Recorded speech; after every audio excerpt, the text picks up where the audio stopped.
When I was informed about this very important occasion and that it was about young people, I did not hesitate because I am aware of the power of the young people of our republic.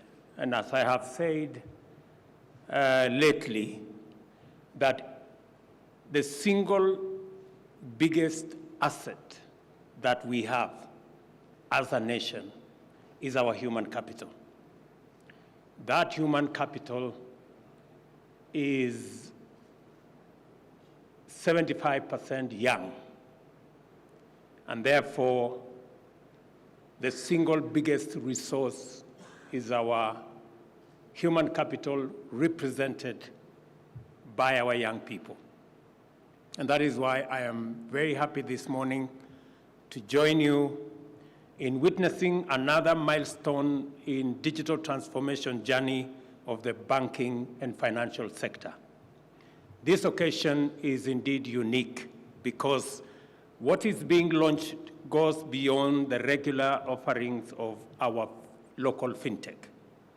The Fingo Africa application aims to become Africa's first youth-centered and purely digital bank. EcoBank, a large banking institution with Pan-African footprints, has set out to leverage digital fintech and diversify its product offering, and thus attract a young generation of digital clientele. I want to tell my good friend Jeremy and the EcoBank team, very big congratulations for believing in our young people. To satisfy this emerging cohort of Generation Z and post-millennial clients, institutions have to get capacity to adapt effectively and efficiently at all levels and across enterprises.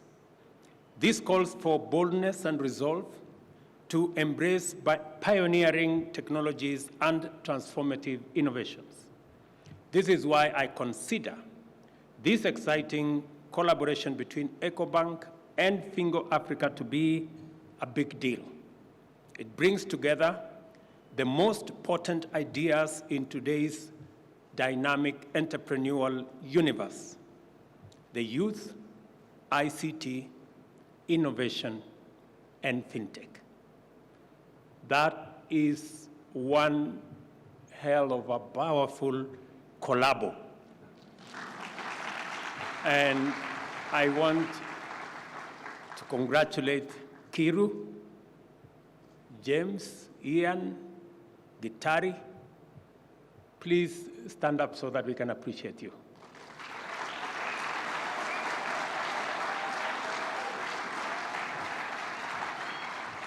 Looking at these young people, this is the face of our new investors, of our new entrepreneurs, and of our new business people. Congratulations again for making the Kenyan youth proud. Tafadhali ketini. As you know, the government of Kenya is undertaking its youth-oriented employment creation commitments as well as ambitious digital economic agenda.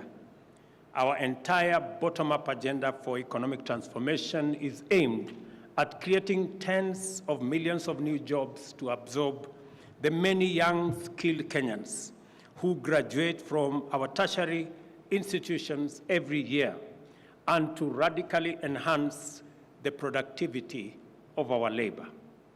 We see these twin undertakings to comprise the most fundamental interventions necessary to stimulate sustained economic growth, increase incomes and wealth, and reduce inequality. I say this firmly because, as I told you earlier, it is our human capital. It is the young people of our nation.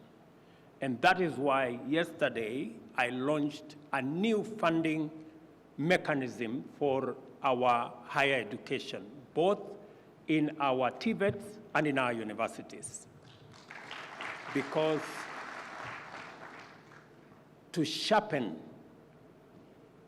our human capital, to equip our young people with what it takes to be productive, to be effective, is for us to have an education system that is accessible, that is of high quality, but also that is relevant. And we cannot do that unless we have a predictable funding mechanism.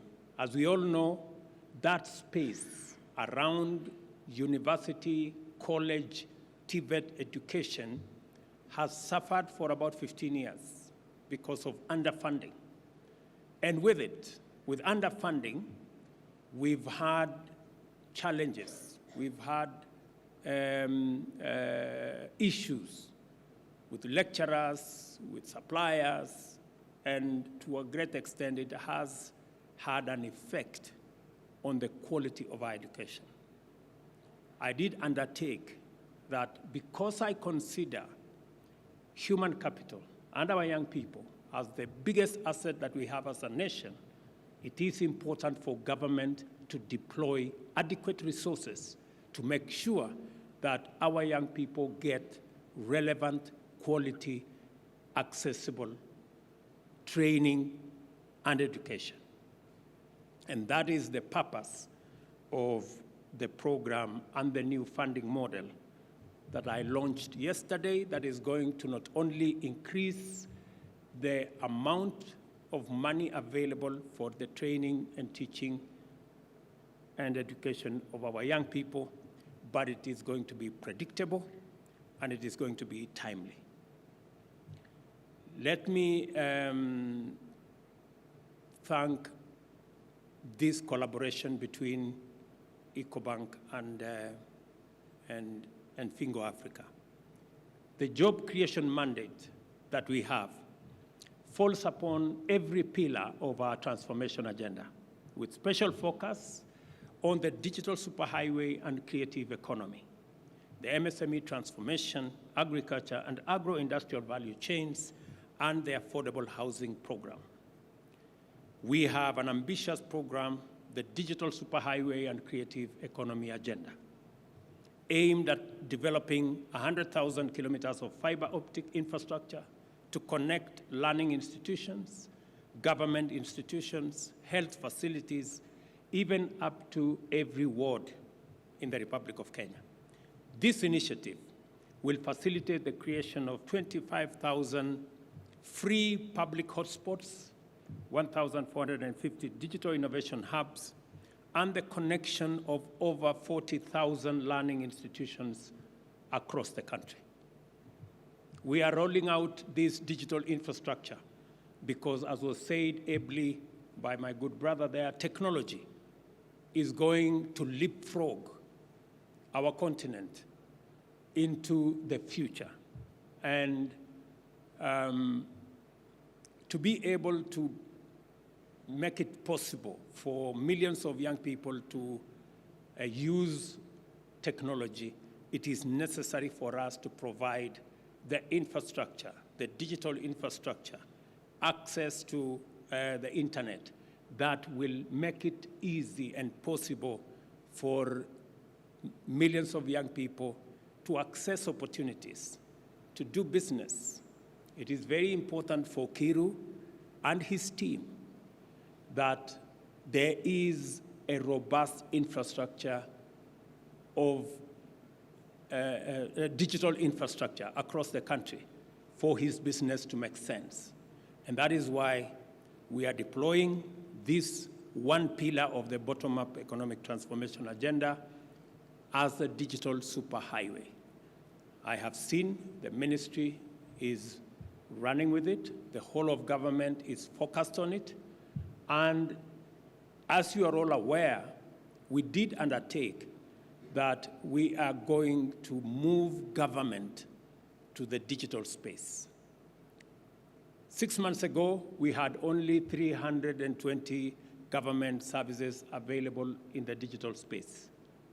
Today, we have 3,000, and I am committed that by next month, I am informed by both the Ministry of ICT and the Ministry of Interior that we will have 5,000 services by 30th of May, and by the end of this year, all government services will be available online.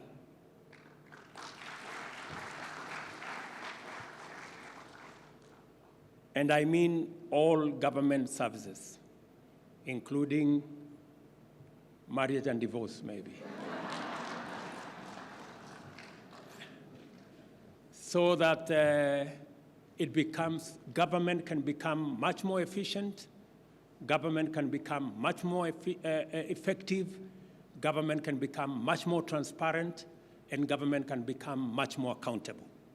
We can get rid of pilferage, we can get rid of corruption, we can get rid of inefficiency, we can get rid of unnecessary queues and unnecessary visits to government offices, because government services will be available online, and you can access government services from the comfort of your office or your home, or even as you travel around the country.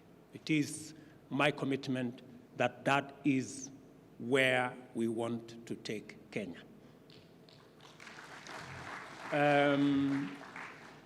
Additionally, apart from laying the digital infrastructure around the country, I think we are in the process of concluding the production of mobile phones that are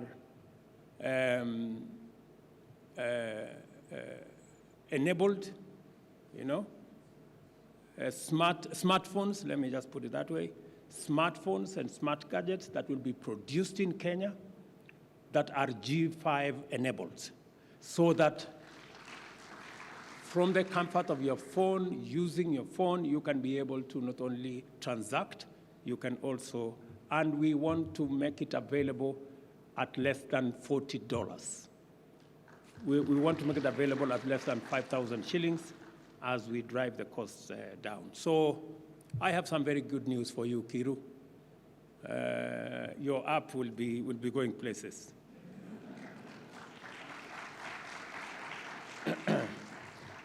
I am very happy that you mentioned two things. You mentioned that there will be options of saving. I'm a great believer in savings. So I'm very happy that your app will provide voluntary saving on the app. I just didn't hear you say that you can also pay tax on. Additionally, we are accelerating automation, as I have said, and digitization of all core government services in both national and county governments. Currently, 3,000 services are available on the e-Citizen platform, and by June 30th, we plan to onboard 5,000 services. We are also working on our government ICT core systems to ensure a fully digital government. The digital transformation agenda is anchored on a robust institutional framework which consists of well-developed policies and legislation.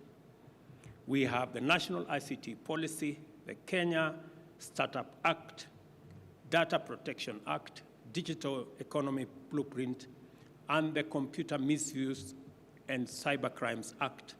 They all define the broad direction of Kenya's ambition to consolidate its position as a globally competitive ICT innovation and digital enterprise hub. Our policy framework duly recognizes technology as a primary driver of structural change of our global economy, and specifically provides for the facilitation and regulation of financial technology to promote transactional efficiency, enhance security, and protect private data. In addition to this, the Konza Technopolis, an ongoing Vision 2030 flagship project, is going to be a world-class smart city powered by a thriving ICT ecosystem, taking advantage of of superior infrastructure and business-friendly governance. Nearly $1 billion have been committed to the project. As a result, significant infrastructure milestones have been attained on the way to delivering a dedicated ecosystem for the incubation of startups, digital and technological innovations, and a global hub for major corporate investments in ICT, life science, and engineering. I will be launching, by the way, in the Concert Technopolis, our first ever Kenya Open University. I hope we will partner with our good friends so that we can make training of software engineers a first course in our Kenya Open University so that we can build the body and numbers in our engineering space that will facilitate the uptake of technology, provide the ecosystem for us to leapfrog our young people into opportunities, into jobs, and into other spaces that will improve their lot. I heard Kiru speak about people to leave if you have to get opportunity. Kiru, the good news here is that working with the Ministry of ICT, the whole of government has been mobilized. Part of the reason why we are spreading and we are expanding infrastructure around technology, around digitization, the entire fiber optic backbone that we are working on is so that millions of young people can have access to internet and technology. And they don't have to leave their villages, they don't have to leave their homes. They can work from there and get and access opportunities anywhere in the world. The digital job ecosystem is huge, and you don't have to travel, you don't have to leave. You can access those opportunities and jobs from the comfort of your village. We are determined to prove that M-Pesa was not a flash in a pan. In a few short years, the world will become familiar with Kenya and its Silicon Savannah as a digitally advanced, industrially competitive global hub of transformative innovations. It is therefore highly encouraging to observe the emergence of a disruptive new entrant into Kenya's busy fintech space. ICTs, especially fintech, have become embedded in Kenyan transactional culture.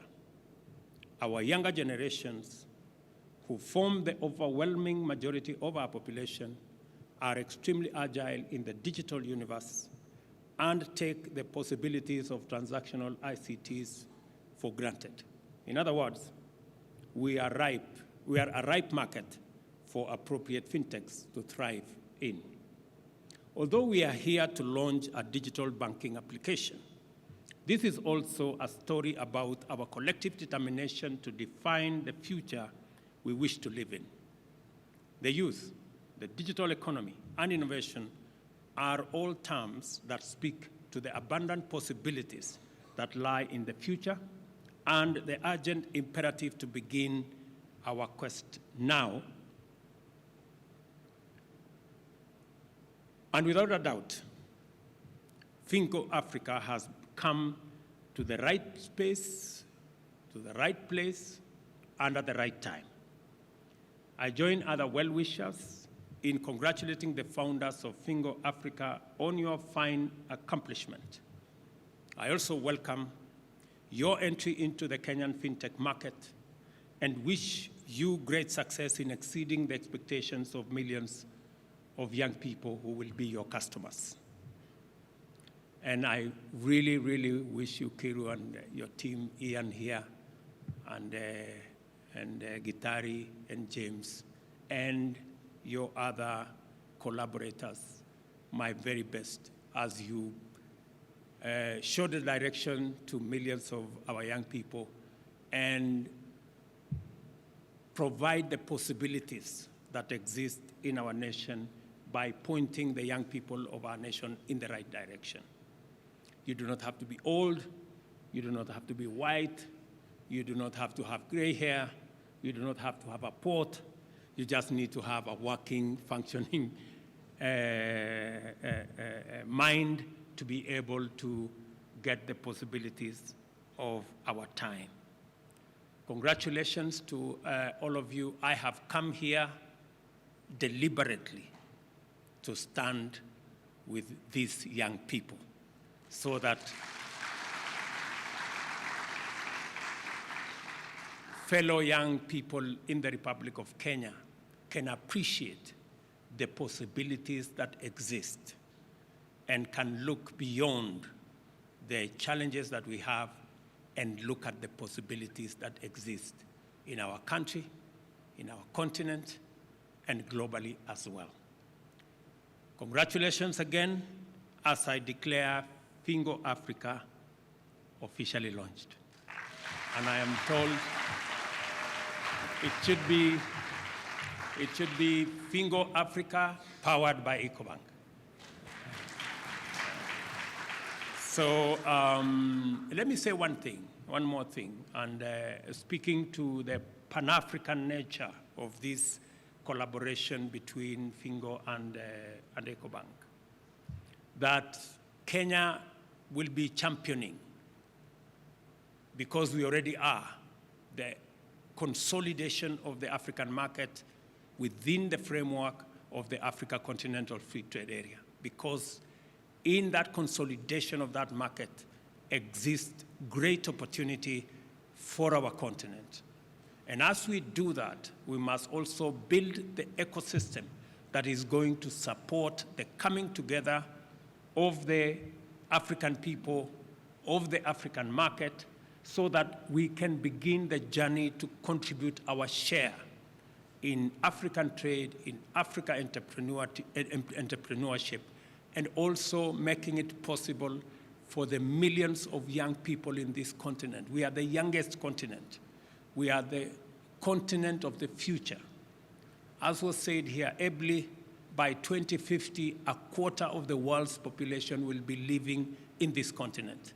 And we need to work towards ensuring that the youngest continent with the most creative, innovative labor force provides opportunities for the future.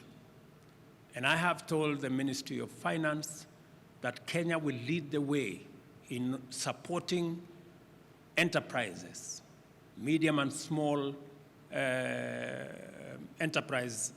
entrepreneurs, by making sure that we also support the possibility and the current drive towards having a Pan-African payment system, so that we can be able to trade, we can be able to transact in the African continent irrespective of the currencies of every country. It should be possible for us to do business, to sell, trade with African countries without minding whether this is their currency or that is their currency. That is the possibility that the Pan-African payment system gives us, and Kenya will champion so that we can eliminate the roadblocks and the hurdles that our business people and our entrepreneurs undergo when they try to trade across boundaries.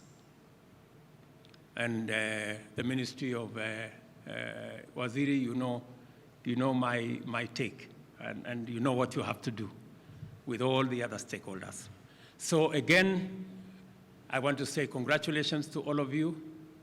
I wish you the very best, and I look forward to working with the young people of our nation, especially in this technology and fintech and digital space. Asanteni sana.